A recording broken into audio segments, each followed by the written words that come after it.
प्रणम्य परमात्मानं सिद्धं त्रैलोक्यवन्दितं स्वाभाविकचिदानन्द स्वरूपं निर्मलाव्ययम् शुद्धजीवादिद्रव्याणां देशकं च जिनेश्वरम् द्रव्यसंग्रहसूत्राणां वृत्तिं वक्ष्ये समासतः जीवमजीवमदव्यं जिणवरवसहेण जेणनेतिष्ठं देविन्दविन्दवन्दं वन्दे तं सर्वदा शिरसा कहे जीव अजीव जिनवर वृषभ ने लोक में वे वंद्य सुरपति वृंद से वंदन करूं कर जोड़ मैं अणुगुरुदेह पमाणु उपसंहारप सप दो छेदा असमूह दो व्यवहारा निश्चय दो असंख दे सोवा।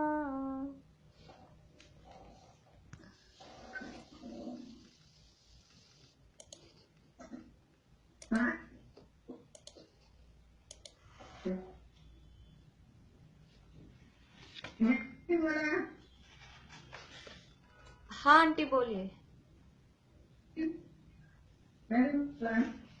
बोलिए। वो बार बार में आपका नेट जा रहा है आ रहा है, इसलिए मुझे लगा आप स्टेबल नहीं हो रहा है। हाँ वंदना भाभी।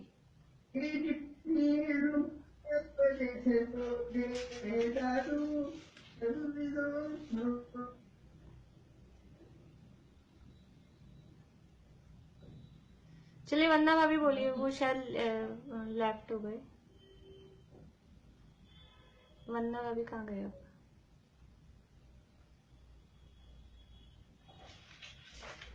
चलिए वो भी गए। देखिए कल अपन ने ये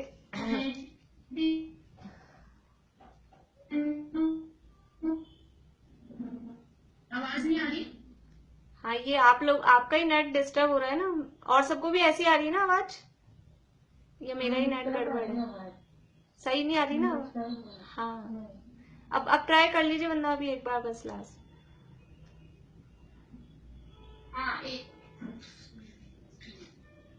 अब आ रही आवाज? हाँ आ रही है।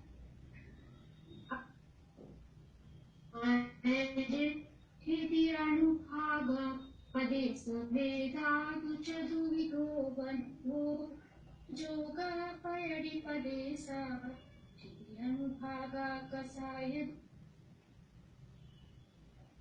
ठीक है बढ़िया। हाँ वर्षा भाभी आप भी बोल रहे। देखिए ये जो अपन ने कल 33वीं गाथा पढ़ ली थी, थोड़ा सा 32वीं गाथा की टीका में थोड़ी सी जो बात कही है। 32वीं गाथा क्या थी? भावबंध के संबंध में, भावबंध और द्रव्य बंध के संबंध में, कि जिस चेतन भाव से कर्म बंधता है वह भावबंध है, और कर्म तथा आत्मा के प्रदेशों का परस्पर प्रवेश वह द्रव्य बंध है। तो यहाँ जो बात कही टीका में कि समस्त कर्म बंध नष्ट करने में समर्थ, पहली बात तो समस्त कर्म बंध करने में को नष्ट करने में समर्थ है, तो फिर बनता क्यों है? हाँ स्नेह जी आपको कुछ पूछना है?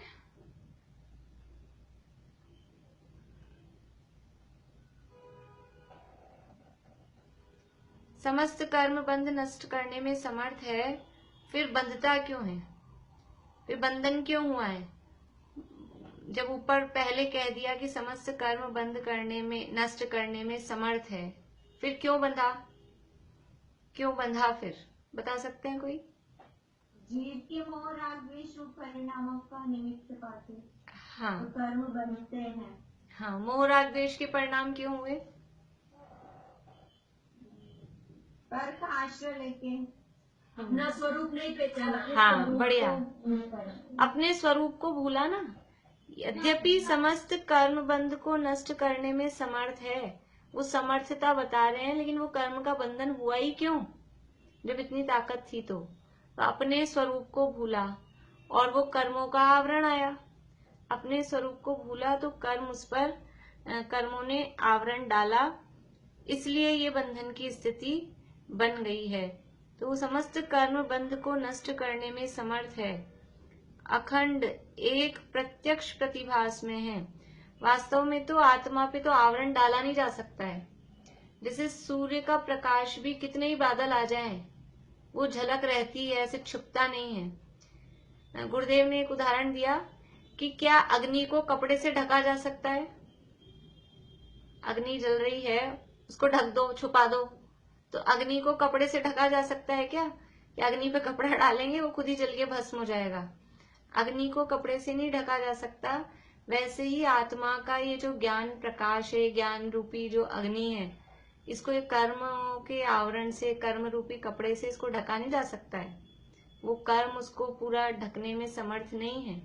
वास्तव में तो सामर्थ्य तो ऐसी है, लेकिन फिर भी अपने स्वरूप को भूल गया है, इसलिए वो अभी कर्मों से बंधा दिखाई दे रहा है। पर्याय में ऐसी स्थिति दिखाई दे रही है। समस्त कर्म बंध नष्ट करने में समर्थ है, अखंड एक प्रत्यक्ष प्रतिभास में परम चैतन्य विलास जिसका लक्षण है। ऐसे ज्ञान गुण से संबंधित अथवा अभेद नय से अनंत ज्ञानादि गुण के आधारभूत परमात्मा के साथ संबंधित जो निर्मल अनुभूति, ये सारी जो बात की, ये पूरी बात तो है। यहाँ तक की जो बात निर्मल अनुभूति, यहाँ तक की बात है। ये अपने मूल स्वभाव, वास्तव में जीव का स्वभाव कैसा है, द्रव्य स्वभाव की बात की। और आगे क्या कह रहे हैं? उससे विरुद्ध मिथ्यात्व रागादि परिणति रूप, ये जो मिथ्यात्व रागादि परिणति है, ये क्या है? ये पर्याय की अशुद्धता है।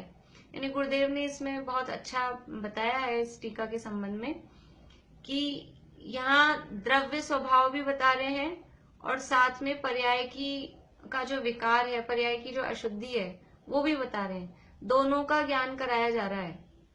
यदि द्रव्य स्वभाव का स्वीकार नहीं हो तो वो अशुद्ध ही रहेगा, और अकेला द्रव्य स्वभाव को ही, स्वभाव से तो मैं शुद्ध हूं, बस द्रव्य स्वभाव को ही मानता रहे और वर्तमान पर्याय की पामरता, वर्तमान पर्याय में जो मलिनता है उसको नहीं देखे, तो भी सुखी नहीं हो सकता। तो दोनों का स्वीकार करना जरूरी है। वर्तमान में पर्याय में अशुद्धि है, ये मोह राग द्वेष परिणाम है, ये भी मानना पड़ेगा। लेकिन वास्तव में स्वभाव से कैसा हूं? स्वभाव से तो ये जो मेरा स्वभाव कैसा है कि मोह राग द्वेष से रहित, अभेद, अखंड और समस्त कर्म बंध को नष्ट करने में समर्थ, ऐसा मेरा स्वभाव है। तो द्रव्य स्वभाव का भी ज्ञान कराया और पर्याय में जो अशुद्धि है इसका ज्ञान कराया। और दूसरी बात कि ये जो अशुद्धि है, ये अशुद्धि पर्याय में है, मतलब कि जो स्वभाव है वो मलिन नहीं हुआ। ये जो भाव बंद हो रहा है, ये बंधन की जो अवस्था है, ये पर्याय में है। और पर्याय का मतलब है जो चेंजेबल है, जो चेंज हो सकती है। जो हम अनित्य भावना के संबंध में उस प्रकरण में जो हम देखते हैं कि जो अनित्यता है ये पर्याय का स्वभाव है, पर्याय में कही गई है।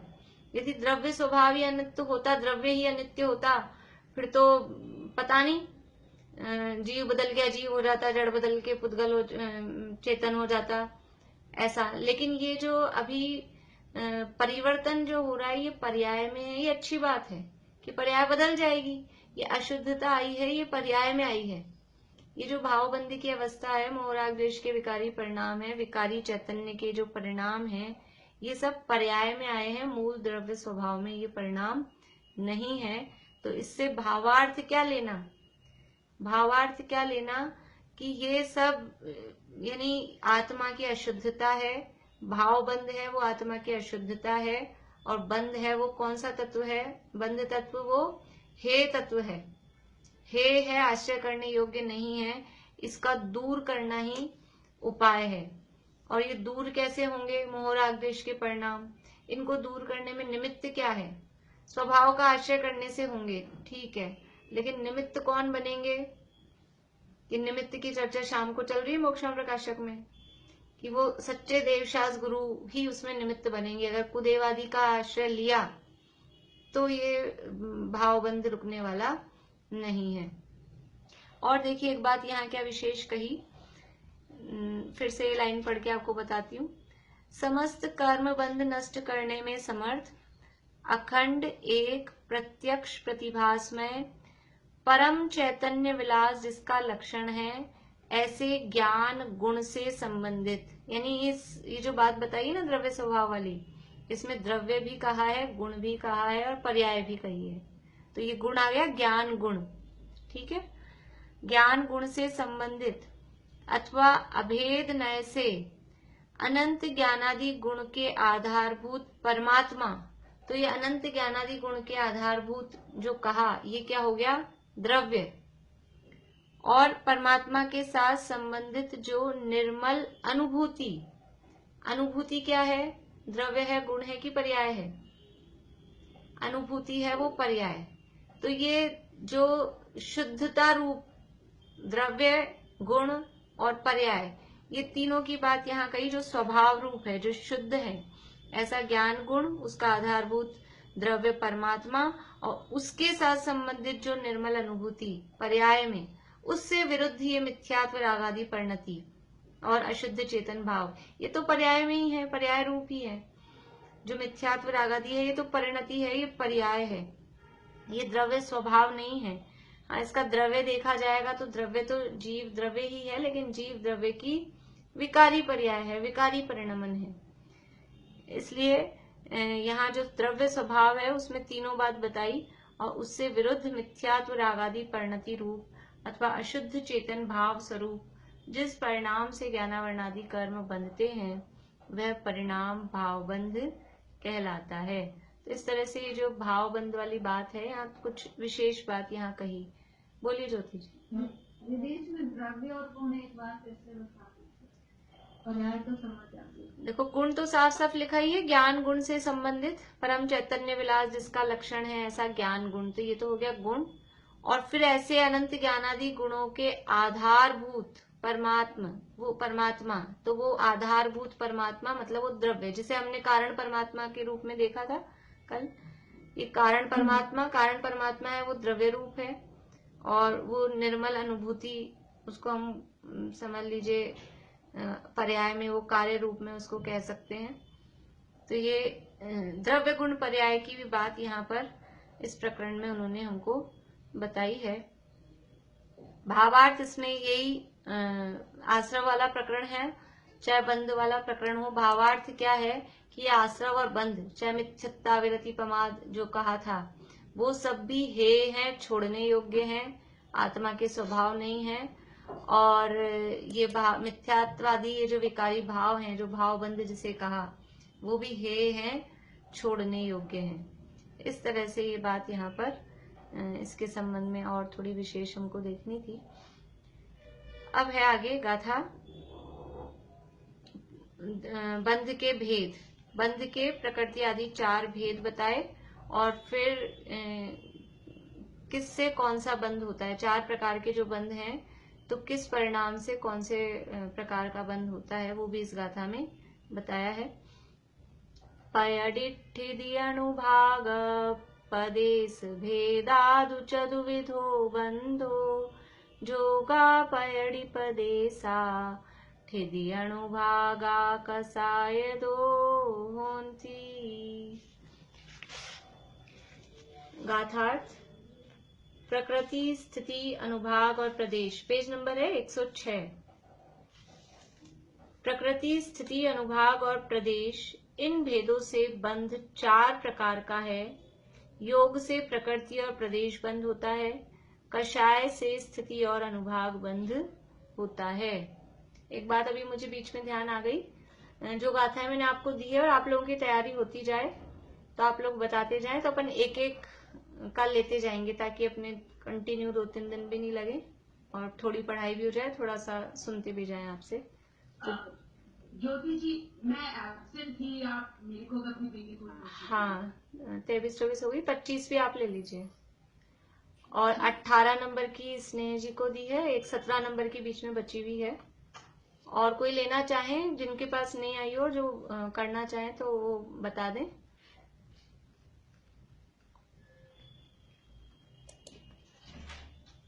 चलिए, टीका।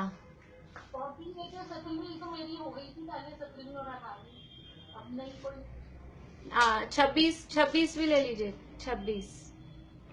ठीक है। ठीक।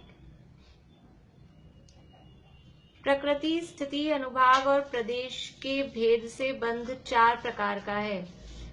बंध 4 प्रकार का होता है, प्रकृति बंध, स्थिति बंध, अनुभाग बंध और प्रदेश बंध। यद्यपि हम बोलते ऐसे हैं, हमारा जो बोलने में फ्लो में है प्रकृति, प्रदेश, स्थिति और अनुभाग, वो क्यों है? क्योंकि वो 2-2 के जोड़े में जिसका जिससे बंध होता है, उसलिए वो क्रम है। लेकिन तत्वार सूत्र में भी देखेंगे तो यही क्रम है, यहाँ भी यही क्रम है, गोमटसार में भी यही क्रम है, प्रकृति, स्थिति, अनुभाग और प्रदेश, ऐसा ही क्रम से गोमटसार में। इसी तरह से फिर जो दूसरा अधिकार है गोमटसार कर्मकांड में, पहले अधिकार में प्रकृति बंध का निरूपण है और फिर दूसरे अधिकार में इसी तरह से स्थिति का, फिर अनुभाग का, फिर प्रदेश बंध का निरूपण किया गया है। तो यही क्रम यहाँ दिया गया है। लेकिन किसका किससे बंध होता है, तो उस क्रम से हम प्रकृति, प्रदेश और स्थिति, अनुभाग, ऐसा हम बोलने में उस क्रम से बोलते हैं। ये 4 प्रकार का बंध है, उसका विस्तार देखिए क्या है। 4 प्रकार का बंध, प्रकृति किसे कहते हैं? प्रकृति किसे कहते हैं, बताएंगे कोई? निशा आंटी बोलिए।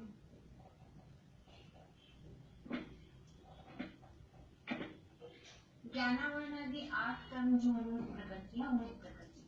हाँ, और अर्थ उसका कर्मों के स्वभाव। हाँ, कर्मों के अपने अपने स्वभाव को प्रकृति बंध कहते हैं। और वो जो ज्ञानावरणादि हैं, वो 8 जो मूल कर्म हैं, उनको प्रकृति।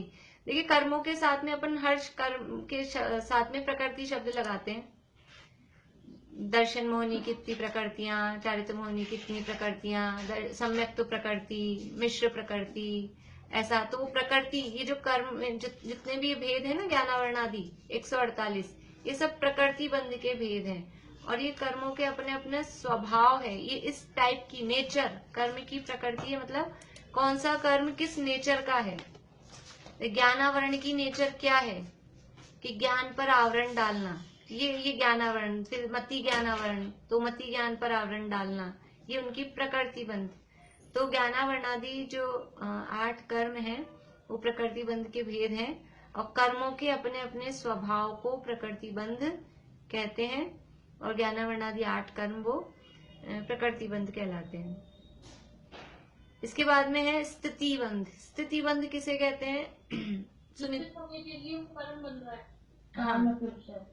हाँ, बढ़िया।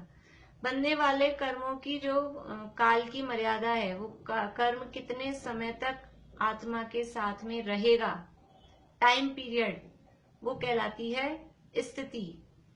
स्थिति शब्द का अर्थ हमेशा ही टाइम पीरियड से ही लिया जाता है। तो जो कर्म बंध रहे हैं, वो कर्म कितने समय तक आत्मा के साथ बंधे रहेंगे, वो टाइम पीरियड, वो कालावधि, वो समय, वो कहलाता है स्थिति बंध।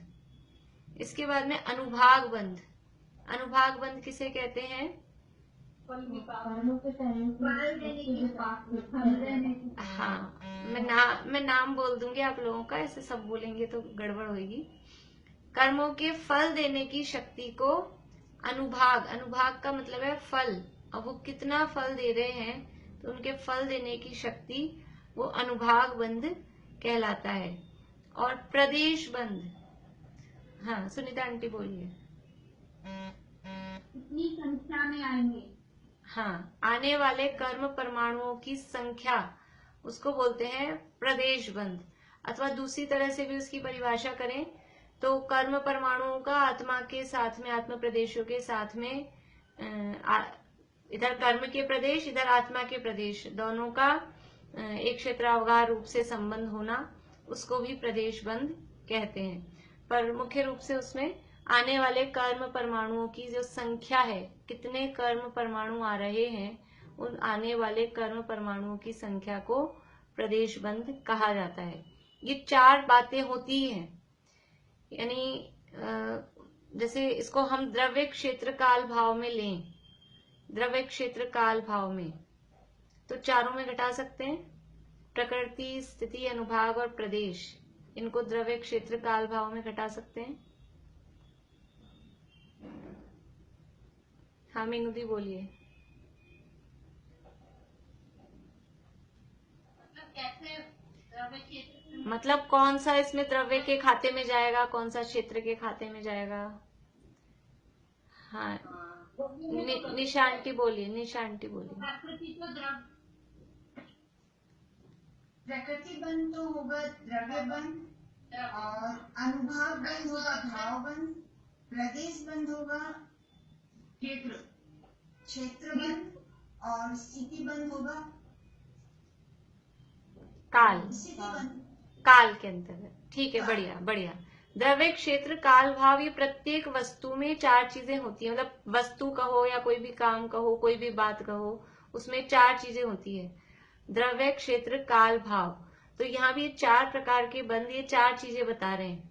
प्रकृति बंध कहा तो वो द्रव्य को इंडिकेट कर रहा है। जैसे हमने 4 शब्द देखे थे, ये अधिकार जब अपना हुआ था जीव अधिकार, जब द्रव्य कहते हैं, तत्व कहते हैं, अस्तिकाय कहते हैं और पदार्थ कहते हैं, तो ये 4 नाम 4 अपेक्षाओं से कहे थे। अस्तिकाय शब्द है वो क्षेत्र की अपेक्षा है, कितना एक प्रदेशी है कि बहुप्रदेशी है, ऐसा। तत्व शब्द है वो भाव की अपेक्षा से है। द्रव्य शब्द है वो काल की अपेक्षा से है, और पदार्थ शब्द है वो द्रव्य की अपेक्षा से है। तो ऐसा, जैसे इसमें द्रव्य क्षेत्र काल भाव, और भी जो भी हम कुछ भी चीजें लगाते हैं उसमें द्रव्य क्षेत्र काल भाव लगता ही है। तो ऐसे ही यहाँ प्रकृति बंध है वो द्रव्य को इंडिकेट करता है। प्रदेश शब्द है वो क्षेत्र को इंडिकेट करता है, आने वाले कर्म परमाणुओं की संख्या, या वो आत्मा के प्रदेशों के साथ वो बंध रहे हैं, इसलिए वो क्षेत्र को बताता है। स्थिति शब्द है वो काल को बताता है, और अनुभाग शब्द है वो भाव को। असली चीज क्या है कर्म के बंधन में, असली वास्तव में भाव क्या है कि वो उसके फल देने की शक्ति, वही तो है असली। ये कितना फल देंगे। नींबू लेकर आए हम, तो नींबू वो द्रव्य हुआ, फिर वो बड़ा है छोटा है, कितनी जगह घेर रहा है, वो उसका क्षेत्र हुआ। फिर वो कितने दिन चलने वाला है, 4 दिन में खराब होगा कि 6 दिन चलेगा कि 1 हफ्ते चलेगा, वो उसका काल हुआ। लेकिन उसका भाव क्या है असली, कि उसमें से रस कितना निकलेगा। दिखने में इतना बड़ा नींबू है और फिर निचोड़ा तो छिलके ही छिलके, रस आया ही नहीं। और दिखने में इतना सा नींबू है और बहुत अच्छा रस निकला। तो असली चीज क्या है, वो उसकी भाग, फल देने की शक्ति। जैसे नींबू में रस देने की शक्ति, कितना रस है, ऐसे ही फल देने की शक्ति को कई जगह उसको रस, अनुभाग को रस के अर्थ, मतलब रस शब्द से भी कहा गया। तो ये चारों, हाँ ये चारों चीजें 4 बातें बता रही हैं, द्रव्य को, क्षेत्र को, काल को और भाव को। बोलिए भारती आंटी। मैं कहती थी भाव में खटास आ सकता है उसका, कि मतलब रस होगा। हाँ तो खटास आ सकता, ऐसे तो खटास ही भाव है, लेकिन वो अभी तो अपन दूसरी टाइप से देख रहे हैं ना उसको।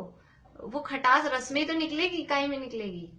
खटास किस रूप में आएगी आपके पास में, छिलके के रूप में, वो जो पीला वाला छिलका है उस रूप में तो आएगी नहीं। उसके साइज में भी खटास नहीं आएगी, खटास तो उसके रस में ही आएगी ना। तो वही भाव है, खटास भाव है। वो जब अपन वैसे बात करते हैं तो खटास कहते हैं, और अभी तो हम दूसरे रूप में बात कर रहे हैं तो उसको रस शब्द से कहेंगे। तो ये जब भी कर्म बंधते हैं तो ये 4 बातें लिए हुए बंधते हैं। कोई भी चीज होती है, दादा इसके लिए समझाते हैं, जैसे किसी को इनविटेशन दिया तो इनविटेशन कार्ड में भी 4 चीजें होती है, द्रव्य क्षेत्र काल भाव। वो कार्ड है, चाहे आप समझ लो व्हाट्सएप पे मैसेज किया हो, चाहे फिजिकल वैसा कार्ड हो, वो तो हो गया द्रव्य। फिर है कि उसमें ये लिखा होता है कि आपको कहाँ आना है, तो जगह लिखी होगी। फिर कितनी तारीख को और कितने बजे आना है, वो काल लिखा होगा। और फिर ओकेजन क्या है, बर्थडे पार्टी है, शादी की फंक्शन है, रिसेप्शन है, कि भाव क्या है, क्यों है, किस लिए आप बुला रहे हो, किस लिए आप इनवाइट कर रहे हो, तो वो हो गया उसका भाव। तो कोई भी चीज, हम कोई कार्यक्रम भी कर रहे हैं तो उसमें 4 बातें, हमारी क्लास होती है तो इसके भी 4 बातें होती है। एक टाइम है, विषय है वो उसका समझ लीजिए भाव हो गया, और कहाँ होगी ये क्षेत्र हो गया, और कौन ले रहे हैं, हम बैठ रहे हैं तो हम द्रव्य हो गए। इस तरह से हर चीज में 4 बातें होती है। तो कर्म बंध के संबंध में भी ये प्रकृति, स्थिति, अनुभाग और प्रदेश, और अगर द्रव्य क्षेत्र काल भाव के क्रम में बोलते हैं तो प्रकृति, प्रदेश, स्थिति और अनुभाग, वो द्रव्य क्षेत्र काल भाव के क्रम में इस तरह से बोलते हैं। ये 4 चीजें होती है। देखो, बैंक में हम एफडी कराते हैं, बैंक में एफडी कराते हैं तो उसमें भी ये 4 बातें होती है। कैसे होती है कि हमने रुपए जमा कराए, तो पहले तो हम कौन सी स्कीम में करा रहे हैं, मतलब कौन सी टाइप की एफडी करा, अलग अलग स्कीम जो भी होती है, जैसे कौन सा डिपॉजिट करा रहे हैं, तो वो पहला वो उसका हुआ द्रव्य। फिर हम कहाँ करा रहे हैं, बैंक में करा रहे हैं, तो वो उसका क्षेत्र हुआ। कितने टाइम के लिए करा रहे हैं, नहीं, क्षेत्र में ये आएगा, संख्या है ना, हम कितने नोट जमा करा रहे हैं उसमें फिल करते हैं। बैंक में पैसा जमा कराते हैं तो उसमें भरते हैं 100-100 के 5 नोट हैं, 500 के 4 नोट हैं, ऐसा करके लिखते हैं। तो हमारे कितने नोट हैं, वो नोटों की संख्या चल जाएगी प्रदेश में। और इंटरेस्ट कितना मिलेगा हमको, 2% का है कि 5% का है, मुझे नहीं मालूम, मैं तो कुछ भी बोल रही हूँ ऐसे ही जो भी मिलता हो तो जो भी इंटरेस्ट है वो है उसका भाव। तो इंटरेस्ट हो गया भाव। कितने टाइम के लिए करा रहे हैं, 5 साल की है, 1 साल की है, 10 साल की है, वो होगी इसकी स्थिति। और कितने नोट हमने कराए, संख्या, वो हो गया प्रदेश। और कौन सी हम योजना में करा रहे हैं, कौन सी वाले, जो भी नाम अलग अलग होते हों उसके, तो वो जो उसका नाम है वो हो जाएगा उसका द्रव्य। तो हर काम में इस तरह से द्रव्य, क्षेत्र, काल भाव, ये 4 चीजें होती है। कर्मों के साथ में भी ऐसा ही है कि कौन सी प्रकृति के कर्म आ रहे हैं।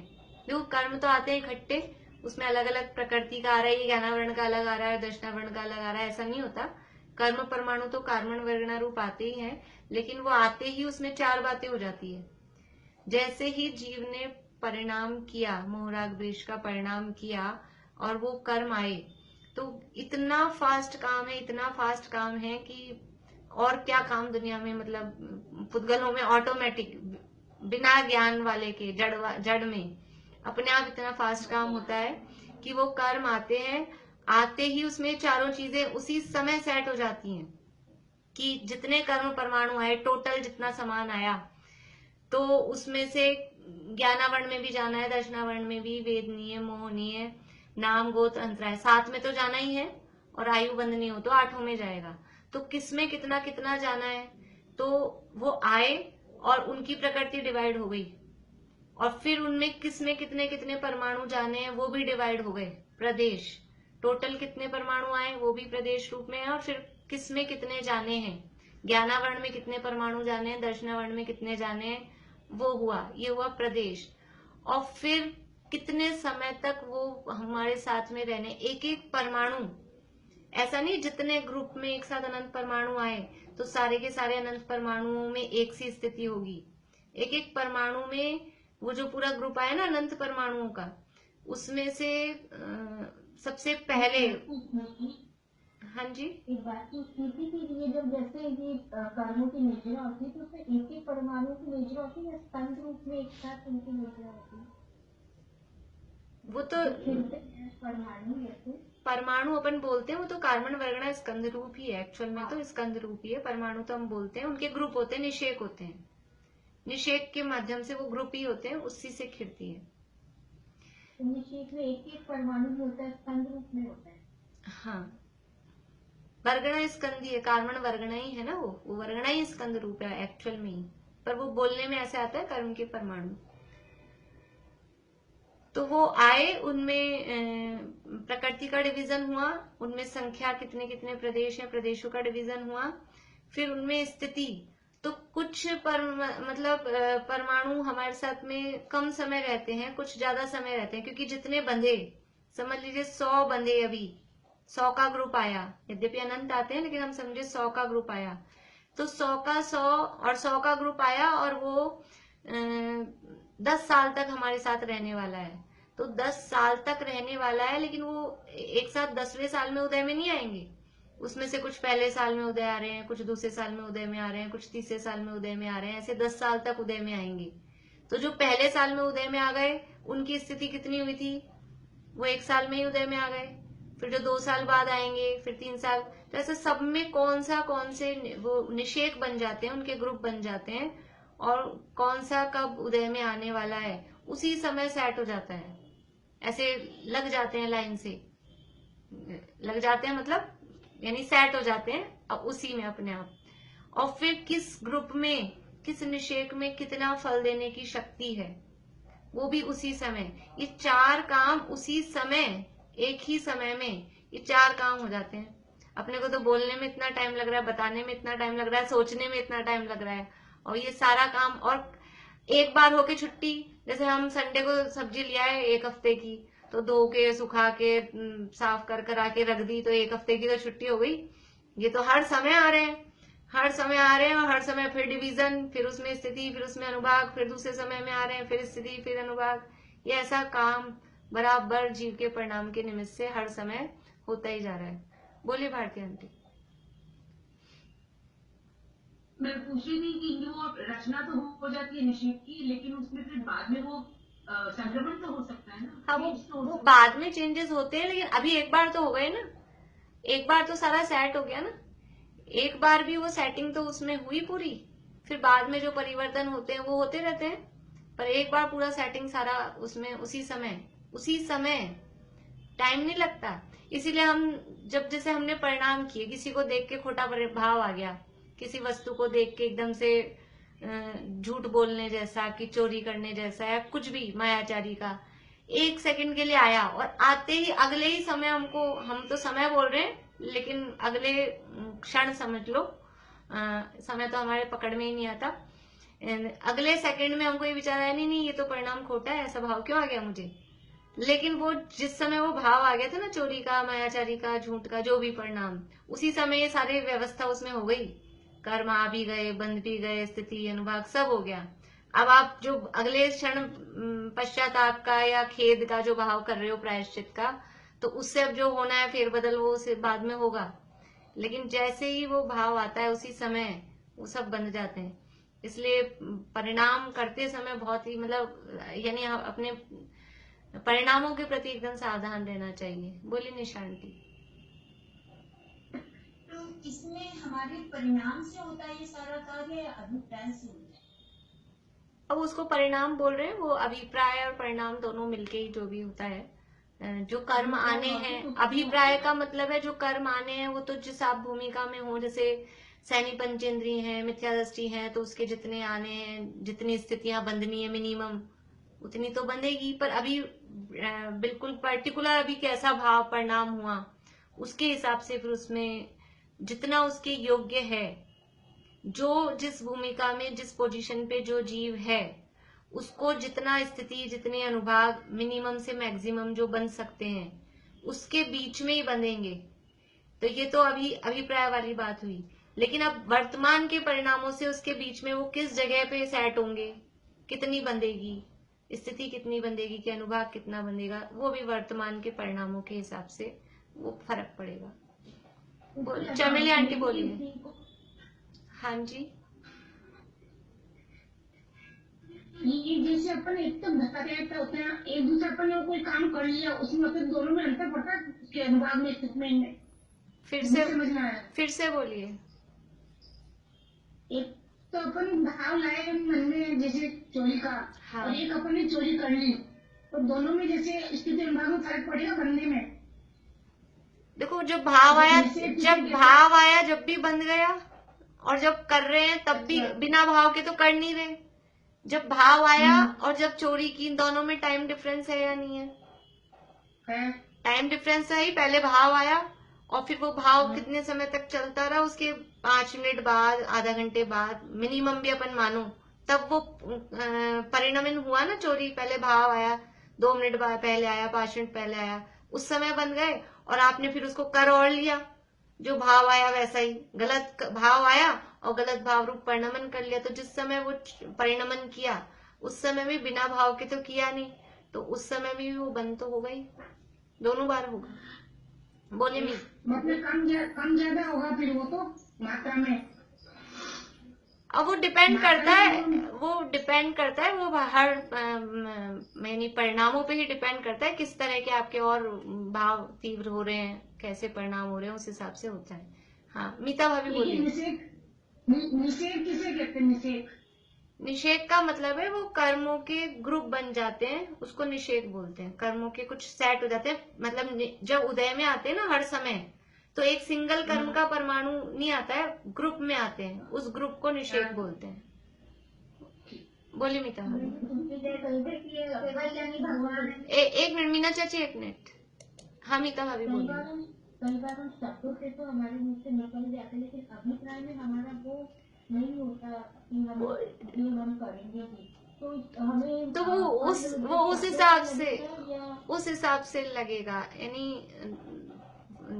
अकेला केवल शब्द गलत ऐसा निकला है वो बात अलग है, लेकिन शब्द भी निकले, अगर पाप रूप शब्द निकले हैं तो उसका भी कुछ ना कुछ फल तो होता ही है। अभिप्राय वैसे तो पुण्य रूप भी शब्द निकलते, लेकिन अभिप्राय नहीं होते, तो हमें पुण्य थोड़ी ना बनेगा। अभिप्राय का ही नियम तो देखो, जो अपने भी 6ठे अध्याय में ना निर्वर्तना, निक्षेप, संयोग, निसर्गा, वो अजीव अधिकरण वाली बात है, तो वहां क्यों निषेध किया है? यदि फल नहीं होता तो निषेध क्यों करते कि सब्जी काट दो, हमारा तो अभिप्राय नहीं था लेकिन हमारे मुंह से शब्द काट दो शब्द, तो वो शब्दों का भी वहां निषेध किया है ना। नहीं, ये तो पाप रूप हो गया। पुण्य रूप में भी जैसे हम शब्दों का भी उच्चारण करें, लेकिन अभिप्राय में हमारे वो भाव ही नहीं है, तो वो उनसे जो पुण्य और पाप बंध रहा है वो अगर अभिप्राय में ऐसा विचार नहीं है पाप का या पुण्य का जैसा भी, तो वो हल्का बंधता तो है कुछ ना कुछ, पर वो उसमें जो अभी आगे अपन इसमें भी पढ़ेंगे, वो जो अनुभाग की फल है ना, लता रूप, दारू रूप, अस्थि रूप, उसमें फर्क पड़ेगा कितना कैसा हो रहा है। बोले मीना चाची। ये जैसे केवल यानी भगवान है, तो वो शायद समय ज्ञान वाले जैसे तो क्रम से नहीं जानते, वो तो एक साथ ही जानते हैं द्रव्य, क्षेत्र, काल, भाव को, तो वो फिर कैसे एक साथ जानते हैं, मतलब कैसे पकड़ पाते हैं? आपका प्रश्न इस प्रकरण से मुझे समझ नहीं आया कि क्या प्रश्न हुआ ये, मतलब अभी वाले टॉपिक अपन तो एक एक करके जान रहे हैं ना, जैसे द्रव्य, क्षेत्र, भाव। हाँ, तो वो तो एक साथ ही जानते हैं ना, तो फिर वो कैसे घटित करेंगे अपन उसको द्रव्य, क्षेत्र, काल, भाव? मतलब केवल ज्ञान में द्रव्य, क्षेत्र, काल, भाव कैसे घटित करेंगे? मतलब वो तो जानते हैं उसको। हाँ, तो जान रहे हैं ना, क्षेत्र को जान रहे हैं, काल को जान रहे हैं, पर एक साथ जानते हैं ना वो तो उसमें क्रम का ये नियम थोड़ी ना कि क्रम से जाने, ऐसा कुछ नहीं है। क्रम नहीं पड़ता ना उसमें, अपने में तो क्रम पड़ रहा है, जैसे अपन कह भी रहे हैं तो क्रम है, करने में भी क्रम है, तो वो कैसे आता है? मतलब उसमें क्रम की कोई जरूरत नहीं है ना। मैं अभी देखते हैं। बोलिए भारती आंटी, आप क्या पूछ रहे हैं? टाइम हो गया अपना।